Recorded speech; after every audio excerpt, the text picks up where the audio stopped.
Running? All right. Okay, everyone. A few things before we actually start Newton's gravitation law and actual astrodynamics. So I made a mistake last time in computing the acceleration of Q. So solving this problem, everything was correct up until the end when I was rushing it, and I missed a piece. And thanks to whoever pointed that out. So the velocity of Q with respect to the ground, which is inertial, well, that was right, minus r alpha dot sine of alpha ex, let's see, plus r alpha dot cosine of alpha ey. In the next step, I just ignored one piece in the product rule for derivatives. So these are two functions, alpha dot and sine of alpha, that depend on time. So I was missing one of them, and in particular this one. So if you take the rate of change of these, it's minus r alpha double dot sine of alpha, and then minus r alpha dot squared cosine of alpha ex. So I believe I was missing this piece. Plus, same story there, r alpha double dot sine of alpha minus r alpha dot squared. I'm sorry, this remains a cosine. R alpha double dot cosine of alpha, and then minus r alpha dot squared sine of alpha ey. So I believe I was missing this piece. So your astrodynamics professor cannot take time derivatives when he's not paying attention. That's what happens. So sorry about that. Thanks for pointing this out. That means someone is paying attention. All right, everything else was correct. So I hope you guys went home and tried to finish these and also solve it without the angular momentum approach and see how much more difficult it could be. Any questions about everything that we've done up to this point? It's pretty known stuff, right? A couple more announcements before I start. I don't have office hours today. I have a personal conflict. I have to run away, but I will have them on Friday right after class for an hour or so. So sorry about that. It's just for this week. And I posted on the calendar for this class and also sent an announcement. The last week of this month, I won't be here. I'll be on travel. And so 23rd, 25th, and 27th, I think those are the dates where we would have lectures. I will give you old videos to cover the topics so we don't fall behind, if that's okay with everybody. I think the homework is the week after that, so we'll meet again before the homework anyways. Okay? I'll leave it up for a second here. So today we'll start real astrodynamics. Newton's law of gravitation. We'll go through a few things, a few definitions and properties. So given two masses, two particles, point masses, m1 and m2, this is how it's stated at the beginning. So 2 points with mass m1 and m2. Let's start with the scalar expression. The attraction that they experience due to gravitational force is given, at least in its norm, by g m1 m2 over the distance between the two, let's call it r, squared, where I have this constant here. I just happened to write it down, but it's in your book, where the gravitational constant is this value here, which you're more than welcome to memorize, or just know that you have to look it up in the book when it's needed. Okay, so these are 2 point masses that attract each other with this force, and I'm just talking about the magnitude of the force for now. Given the 10 to the minus 11 here, those masses, to have a measurable attraction, have to be pretty big. So two people, they can attract each other for other reasons, but not for that. They will be so weak that we cannot measure it. If you're talking about a few hundred pounds, you really need several thousands of tons to have something measurable. In particular, as you can imagine, at some point we'll say that, for example, m1 is the mass of our planet, and this is also something we'll show if we have time today, I'll start opening MATLAB. If not, we'll do it next time. But I have the constants in an example. I think this is in the order of 10 to the 24th kilograms. It's a pretty big value. And then M2 will become just little m, a spacecraft. And so in general, we'll have the condition where mass of the planet is much bigger than little m. And why am I saying that, even if it should be obvious? It's because I usually get the question at this point, what if I'm talking about several tons, the International Space Station? Your station has to be pretty big until you get something noticeable in terms of not neglecting little m. So it's usually the case that that's the mass of the planet is much bigger than your spacecraft, unless you're looking at the moon, which is not an artificial satellite, of course. So what happens if we're looking at this situation here? Well, if you divide times m2, which would be your object attracted by the planet, you have the gravitational acceleration. And again, I'm still talking about scalars here. What we call g can be expressed as g, the gravitational constant, the big G, times mass of the planet over r squared, which I can rewrite if we assume, as we'll do at the beginning, that the planet is a sphere, is radius of the planet plus altitude over the surface squared. And what have I just done here that contradicts what I just told you at the beginning? Remember I said Newton's law of gravitation starts with 2 point masses, right? They attract each other with this force, etc., etc. This is the constant. What have I done here that contradicts my initial statement?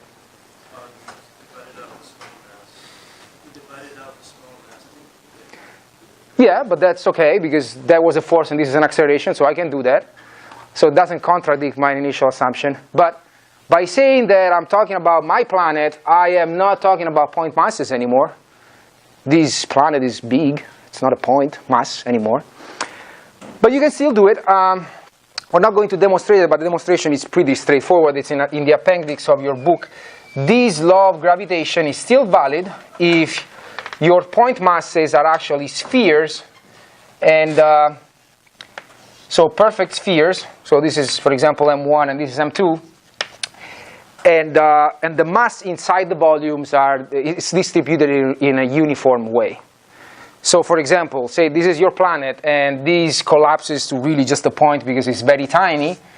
You can imagine how you can get still an expression like this, because you're going to say that each individual infinitesimal mass that composes M1 dm is going to attract M2 down here with a force that looks like this, but then you always have the symmetric one down here. So you go over a volume integral, and at the end of the day, you're going to get this exact same expression. It's in the appendix of your book. But that law works for point masses and also for spherical, uniformly distributed mass type of objects, okay? Which is what we have when we look at our planet in first approximation and a spacecraft. So that's why I can say this. I can look at an actual sphere. And of course, these should collapse into G0, which is 9.81 meters over second squared, the usual value that we use when we say that we are at the surface. So if you stick in the values, mass of the Earth, again, I do not recall the exact value. This is usually 6,378 kilometers, average radius of the planet. Again, we'll see all these numbers once we start playing with MATLAB and solving actual numerical problems, but that's what we have, scalar-wise. But we're doing dynamics, so we better talk about vectors here. So let's see how we express the gravitational force in 3 dimensions. So basically, I'm going to redraw something that we have seen already. 2 reference frames. At some point, it will be 2 reference frames. Let's start from the first one, the usual inertial one that has an origin at O. And then I have my 2 masses, M1 and M2. Let's say that M1 is here, and its position is given by vector R1. And M2 is here. Its position is given by vector R2. And I'm going to call the vector originating from M1 going to M2, basically the position of M2 with respect to M1, little r, and maybe also called the unit vector that goes from M1 to M2, just the direction, little ur. Well, what we said in vector form will look like this. The force that mass 1 experiences because of the attraction from mass 2 is G, M1, M2. This should not be new stuff, by the way. It's probably not new stuff for you, but... And this is also equal to M1, R1, double dot.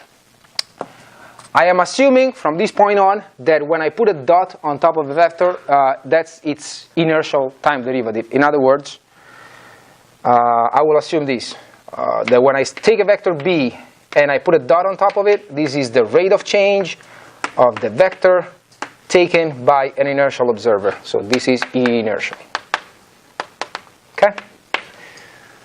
So that's Newton's second law. This is the force, the model of the force. This is mass times acceleration. And the same for the other one, except there is the third law of Newton, which is action-reaction. So there must be a minus. It's the same force, except it's pointing the other way. So this is what I have. This is M2, R2, double dot. You've probably seen this stuff somewhere. I think so. A few fun facts about these forces, or forces. First one is, you can easily prove that wherever the center of mass of this system of two particles is, it's moving at constant velocity with respect to the inertial observer, so its acceleration is 0. So let's just say that it's here. So in this sketch is like saying that M2 is a little heavier than M1, but I will actually say at some point that this is the planet, but it doesn't matter. So what is the acceleration of G, of the center of mass with respect to N? How would you compute that?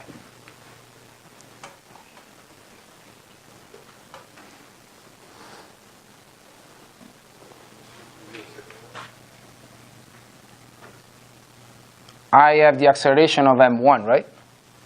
It's this one, divided. So look at this equality right here, right? R1 double dot is the acceleration of M1. If I divide it by M1, I get its acceleration. But what is the definition of acceleration of center of mass for a system of particles? You have to do summation over all the particles of mi, the acceleration of all the particles, and divided by the sum of all the particles, all the masses, right? It's a weighted average, right? So in this case, it's just two of them. So it's going to be M1, R1, double dot, plus M2, R2, double dot, divided by M1 plus M2, which you can easily see because of this minus that this is a 0 vector. Interesting fact. Center of mass does not accelerate, translates constant velocity.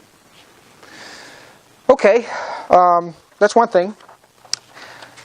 The second property, which is probably more interesting and we'll definitely use it quite a bit, is that what kind of forces are these? Gravitational forces. They have a very important property, similar to a spring. Conservative forces. Yes, these are conservative forces. And so again, this is dynamics material that you should know, but for what we care in this class, this means, so conservative,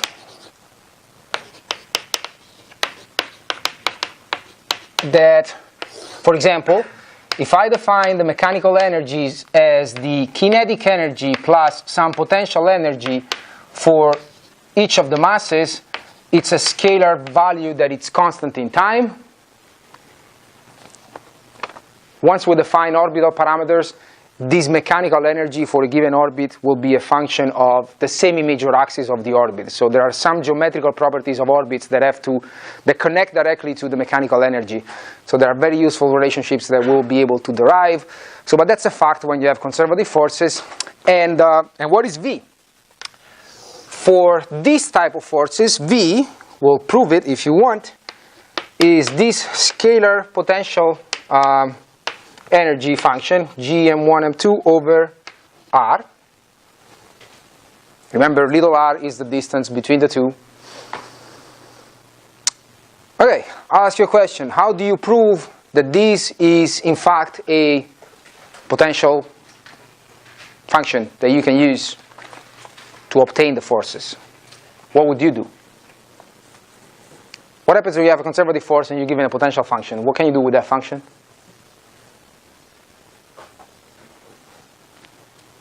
Other than stick it in here and say that t plus b is constant. Okay, that's fine. We've done that. Conservative forces do work that... I'm sorry? Potential energy? That is the potential energy function. I want to use it. So when you're given a potential energy function, you can obtain the force. And that's a property of being conservative and the fact that work done does not depend on the path. Again, go back to your dynamics book. But what we need to know is simply this, that f of g, so for example, f12 in particular, I can get it from this by computing the gradient with a minus in front over the radius of the scalar function v. Remember this thing?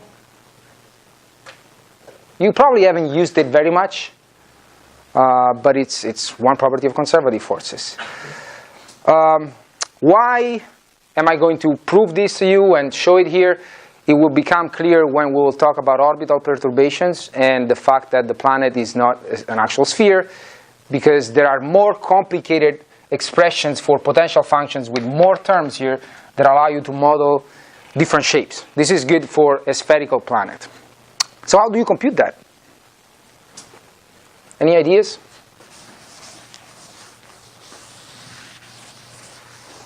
So say that little r, that vector that goes from m1 to m2, is projected in these bases attached to the inertial frame. Let's give these unit directions names I, j, and k.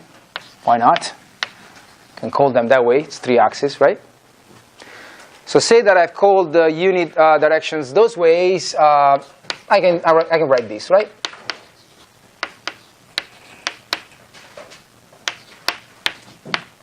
Agree? I just call little x, little y, little z the projections of r on those 3 directions. Well then, that gradient, the gradient over r of v is defined as the partial of v with respect to x, I, plus the partial of v with respect to y, j, plus the partial of v with respect to z, k. I know it doesn't seem very useful now, but it will become useful in the weeks to come. So let's do it. But I need one more step. How do I take the partial, for example, of v with respect to x? What would you do?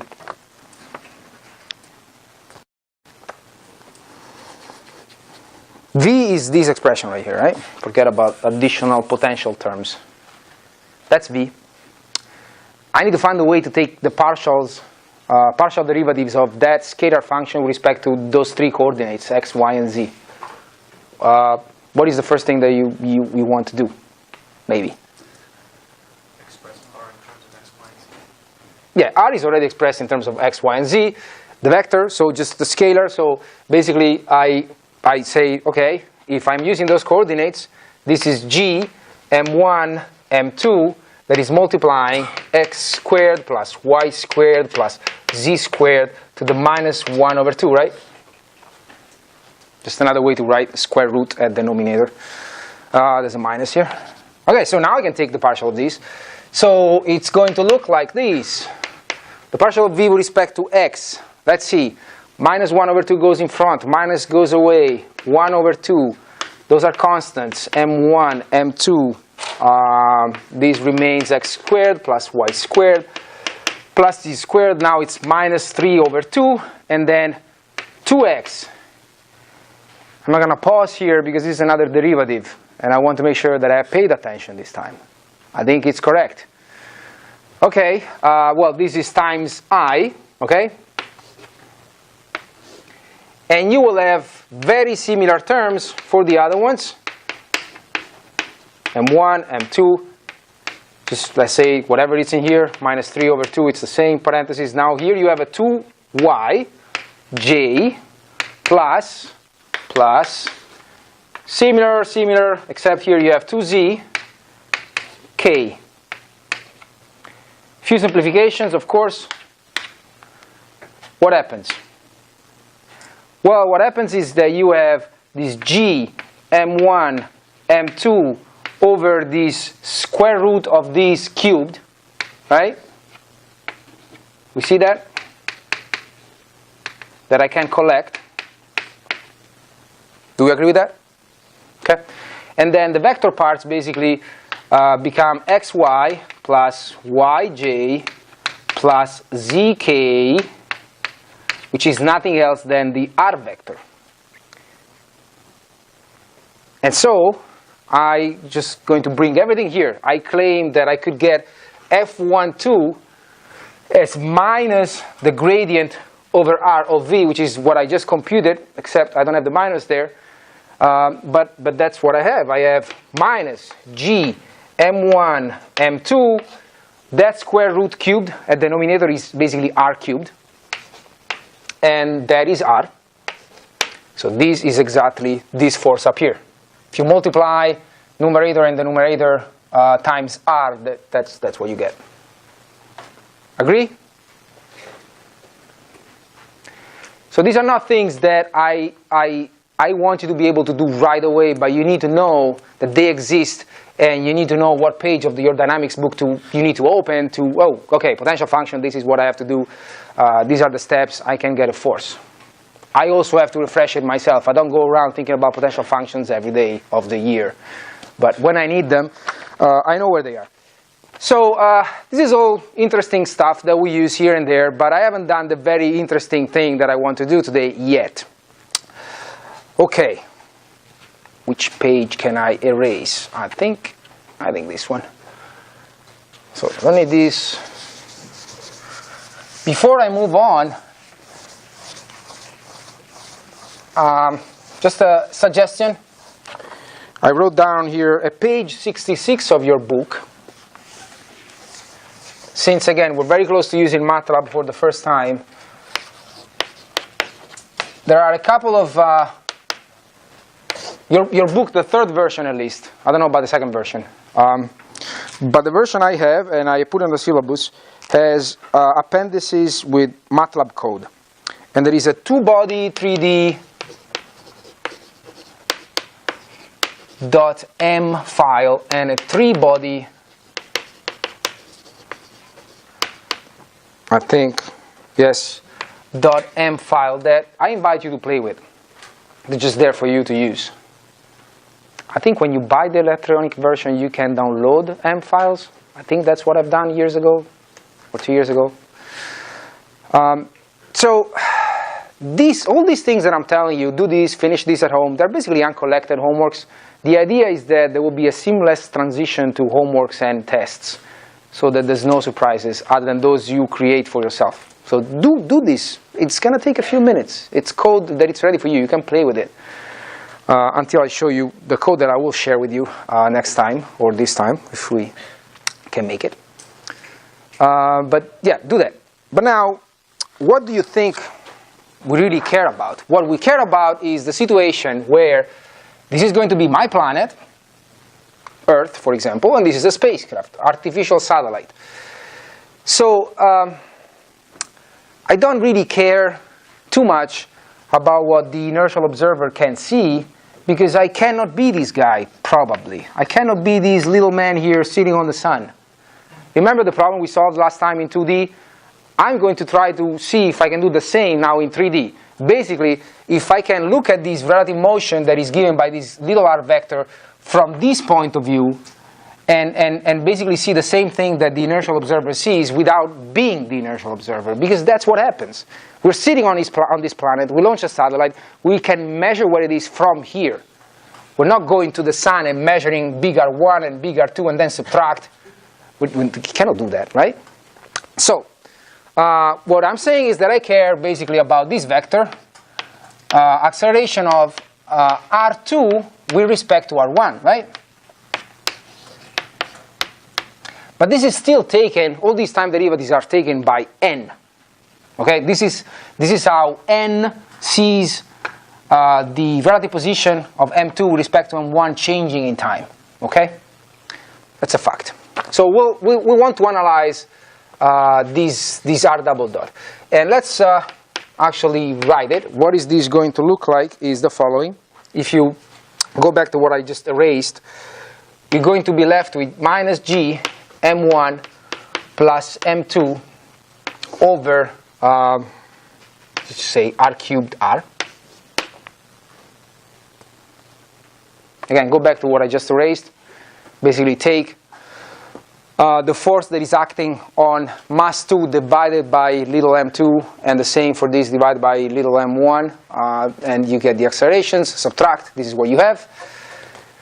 This quantity here is called the gravitational parameter. It changes depending on the masses m1 and m2. For the Earth is obviously, I don't have the numerical number here written down for you, but it's, again, known constants in the books. Actually, I just used big M, right? So for our planet, this is what you have, GME. Why? Because if this is the planet and this is a satellite, I do not care how big this International Space Station can get, it's going to be tiny compared to the mass of the planet. So we just say it's GME. You can do this exercise and see how much difference it makes to have a ton, 10 tons, 1,000 tons of M2. It's makes no difference. So this is a constant, okay? So in other words, the acceleration, the relative acceleration of M2, the acceleration of M2 with respect to M1, as measured by n, though, for now, is given by this model minus mu over r cubed r, which is the same expression I had in the exercise last time, right? That dynamics problem we were solving that I projected. So this is the starting point of astrodynamics. This is the model of acceleration, and we still have to say a few things about this, that will bring to the ability to describe different shapes of orbits, Keplerian orbits. They're called Keplerian after Kepler, and this is only assuming a perfectly spherical planet, because that's where I started from.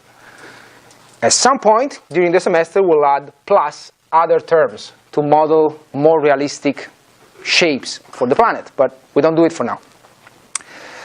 As a matter of fact, in the MATLAB code, the first MATLAB code that I want to show you, I will integrate this equation numerically, and I also have an extended expression that takes into account the oblateness of the planet, basically the fact that the planet is not really a sphere, but in first approximation you can make it an ellipsoid, where this is North Pole and this is South Pole, so it's like you're squeezing at the poles. We know that that's the shape we have, plus other bumps, but there is an expression here that you can add to add what is called the J2 effect.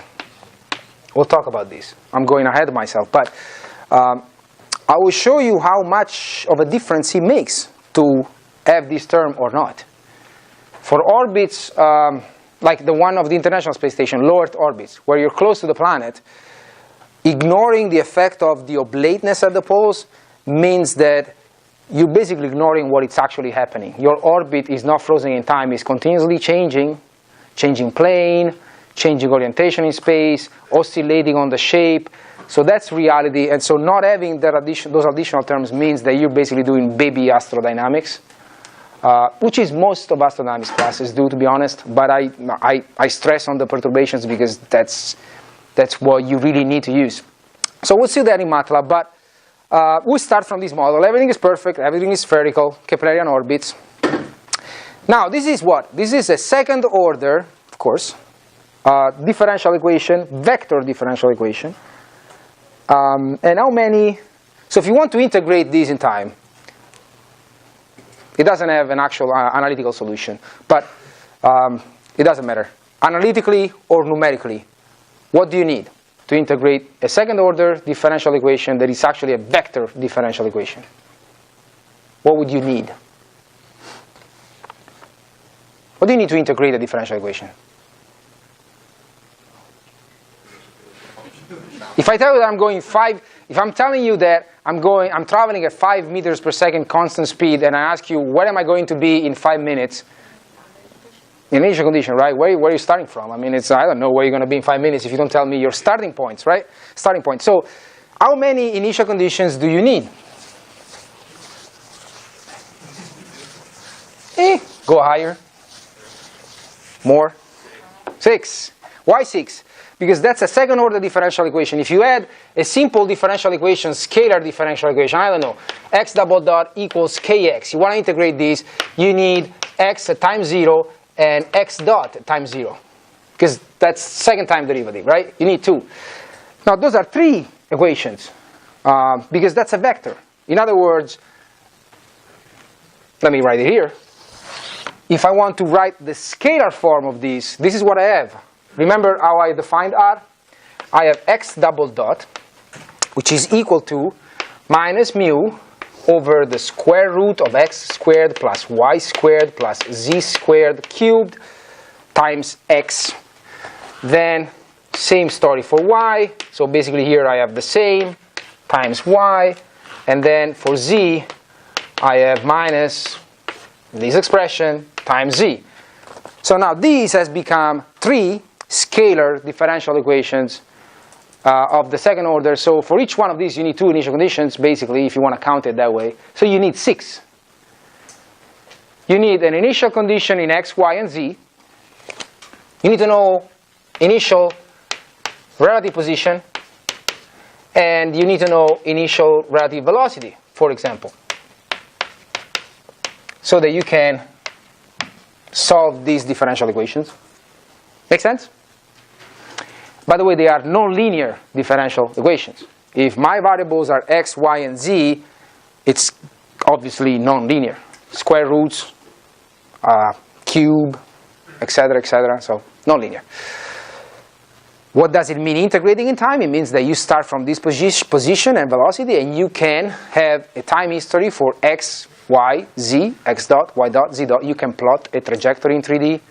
You can tell me what the velocity is at a given time, the position at a given time. That's what it means solving the differential equation. Okay. Now, these are not the only constants that you can use. These are the obvious ones because I'm working in x, y, and z. When we talk about orbital parameters, not too far from today, we'll see that there are much more user-friendly constants of integration that you can use that are not x, y, z, x dot, y dot, z dot. We don't really look at satellites that way. There are orbital quantities, properties of conics that we can use as constants of integration. But for now, that's what we have. Okay, now I wrote this. And again, this is the time derivative of this r vector taken by this observer, but I am not here, I am up there, I am on the planet. Can I still claim that what I see is equal to this? Yes, if you choose your reference frame wisely. So I am going to basically resolve the same exercise we solved last time in 2D, I just do it in 3D. Remember what we did at some point? We derived an expression. Let me see, I don't want to. Let's do it here. We said, okay, I have an observer A, I have an observer B, I have a point P, and we found an acceleration relationship, right? Remember that? So, I'm going to do the following now. This A becomes N. This P becomes M2.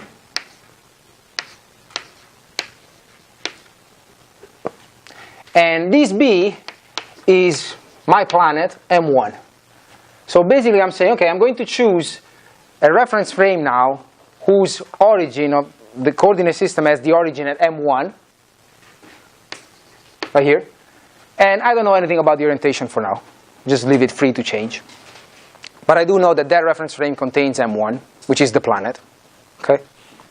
Maybe the reference frame for now is the planet, so it actually rotates with the planet. So if you go back to last lecture at the beginning, and you take that acceleration relationship and you substitute, where you see A, you substitute N, where you see B, you substitute M1, where you see P, you substitute M2, this is what you get. And I told you I don't memorize that expression. In fact, I have it here. The acceleration of the mass M2 seen by the inertial observer is equal to the acceleration of the mass M2 seen by M1 plus the acceleration of M1 seen by the inertial observer plus 2 omega of M1 with respect to n. I know you're thinking this was a point and you're telling me that this is the angular velocity of a point with respect to n. No, I am saying that this is a planet, and for now I am using the planet as the reference frame. So the origin of the coordinate system in that reference frame is M1, but there is an actual reference frame, a rigid body moving around. The center of it is M1. Where was I? Okay, cross with the velocity of M2 with respect to M1 plus, more terms, alpha, angular acceleration of M1 with respect to n, which is crossing, r M2 with respect to M1, last term, omega of M1 with respect to n, which is crossing another omega of M1 with respect to n, cross with the same Rm2 with respect to M1. Do you have any questions at this point? Is this clear what I'm doing? I am doing exactly what I've done last time. Reference frame A, reference frame B. I'm looking at a point, except I'm changing the names. I'm saying that A is my inertial observer, B is an observer that is attached to the planet M1, and the point that I'm looking at is my spacecraft M2. So it's the same expression we derived the last time. I just changed the name of the superscripts and subscripts. Yes? What's the first superscript under, not the first n, but that, yeah, you're pointing at it. M1? M1, okay. Sorry, yes. So let's refresh it. This is the acceleration of the satellite M2 seen by the inertial observer. This is the acceleration of the satellite seen by the planet, me sitting on this planet M1. This is the acceleration of the planet seen by the inertial observer. This is what we call the Coriolis acceleration, if you want, the cross product of omega and the relative velocity. This is the term due to the relative angular acceleration. And this is what usually is called the centripetal piece. So this M1 is supposed to be on top of this omega, okay? All right, so look at the what I have here. What is, if I take this term and I bring it to the left, acceleration of M2 with respect to n minus acceleration of M1 with respect to n, this is equal to the acceleration of M2 with respect to M1 plus, I'm not going to rewrite all these terms. Basically here I have a bunch of other terms, these ones, that have either omega or alpha in them, right? Quick question. Yes? Is the 2 in front of the omega multiplied by the omega or the cross product? Or is that the same? Can you cross a scalar with something? No. Okay, so that's a scalar that is multiplying a vector. Yeah, you first do this, cross product, then you just multiply times 2. Whatever vector comes out of this, you just make it twice. Yep. Is this clear? I just taken this piece, moved it here, and then the rest is the same. So I have this one, AM2 with respect to M1 plus all these other terms. What is this? See that? I called it there big R2 double dot and big R1 double dot, but that's what they are. This is the acceleration of the second mass with respect to the inertial observer that I called that way, and this is the acceleration of the mass M1 with respect to the inertial observer that I called that way, right? And so this is little r double dot. So little r double dot is actually equal to the acceleration of m2 seen by m1 plus all this other stuff. Okay? And all this other stuff, again, contains omegas and alphas. Well, a few omegas and one alpha, but angular quantities. Quantities that tell me that the frame up here that I've chosen is changing orientation, maybe changing orientation with respect to A, or N in this case. What if I pick something that doesn't change orientation with respect to N? If instead of going with the planet, I go with the planet, but the coordinate system, I choose it so that the axes, for example, remain constantly aligned with the axis of N. So it doesn't matter what M1 is doing, but the axes are not changing orientation. What happens here? This is gone. No more omega, no more alpha, right? So if I assume that I have an observer sitting on the planet, and I choose my coordinate system so that that it's not rotating with respect to the inertial observer, which is what I called DCI last time. I've just done it in 2D. Remember that problem we did last time? I had two axes on the sun and the same two axes on the Earth. I'm just doing it in 3D. So if I sit on the planet and I choose a coordinate system that doesn't change orientation with time, then I can claim this. And this is very important, because this is telling me that it's okay for me to sit on the planet even though it's not an inertial point of view, because the acceleration that I measure from here for the satellite, which is m2, it's r double dot. It's the actual relative acceleration that an inertial observer would see. So I can basically use everything that I've done by measuring these, because in practice, I don't know if this is something you can appreciate mathematically speaking, but in practice, we measure this stuff here. We can measure things from here, from M1, not from somewhere else. You have a question? Does it make sense? So in other words, from now on, I'm going to work with this, knowing that that I can equate that to what I see from the planet if I choose the following situation, the following coordinate system. Again, inertial observer here, planet Earth now. I'm not going to call it M1 anymore. You choose your axis so that they can be parallel to this. They don't have to be parallel to this. They just they can't rotate. They have to be at zero angular rate and angular acceleration. Make sense? So if I choose it this way, what I called last time ECI, then whatever I'm measuring from here, whatever this little r vector is doing, that is going to my spacecraft, whatever I measure from here, it's the equivalent from what the inertial observer is measuring. So I can now sit on the planet and be confident that I can use this expression here. Make sense? Otherwise, I could not do it. Yes?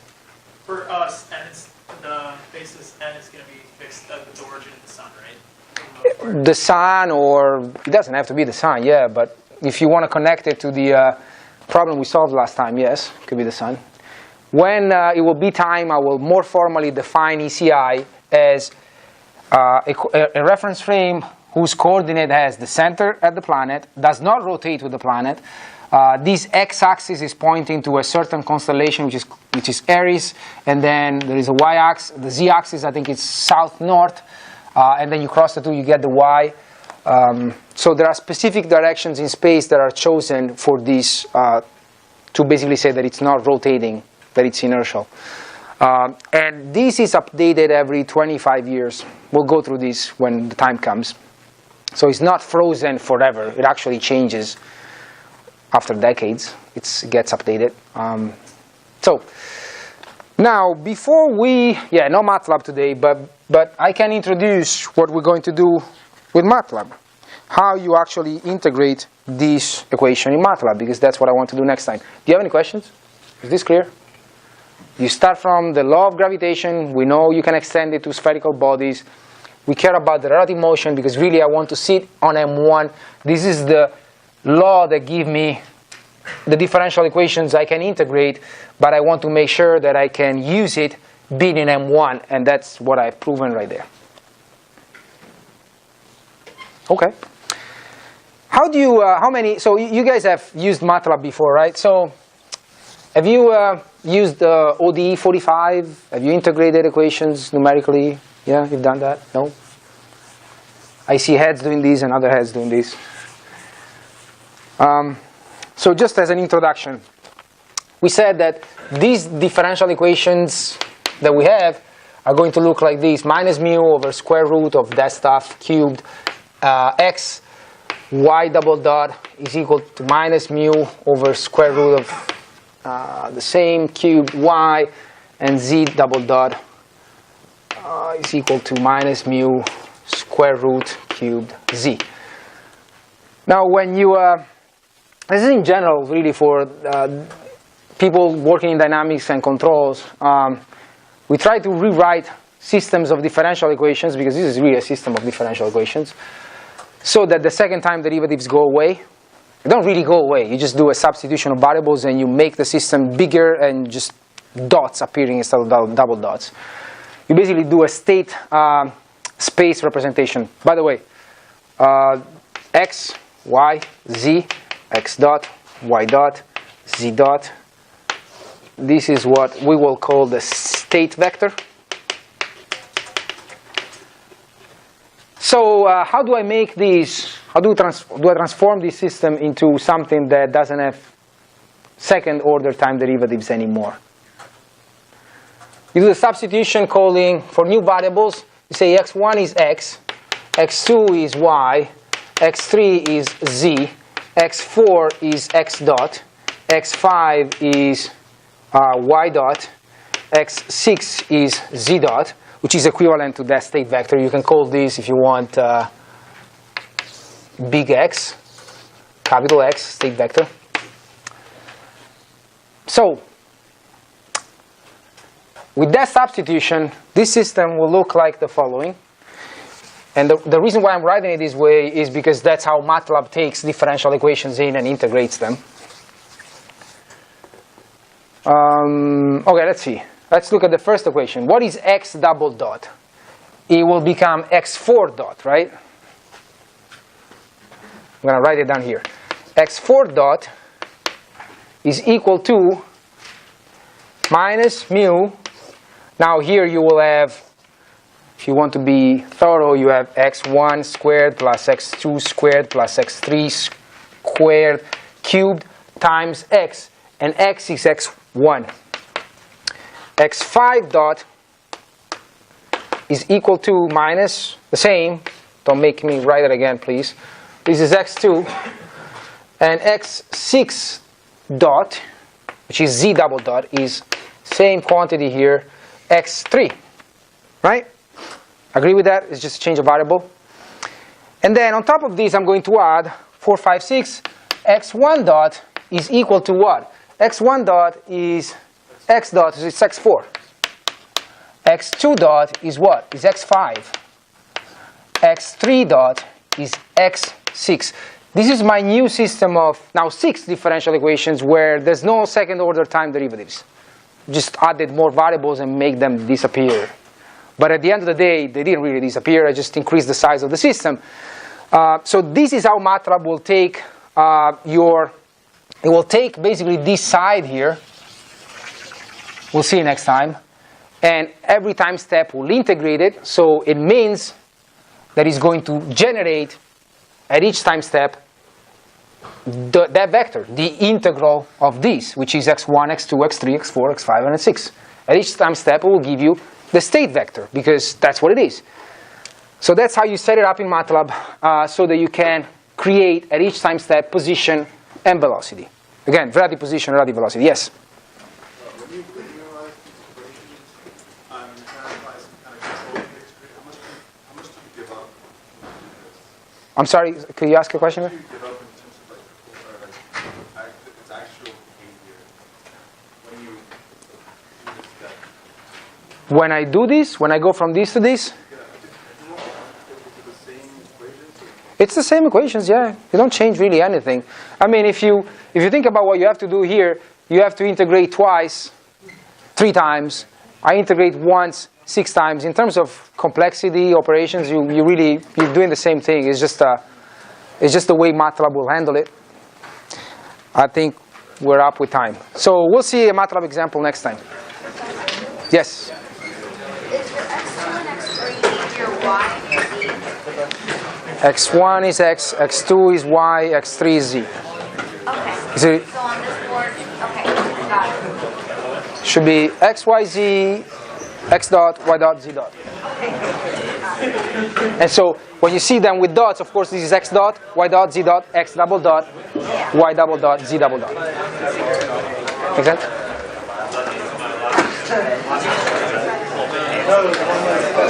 Just the red one.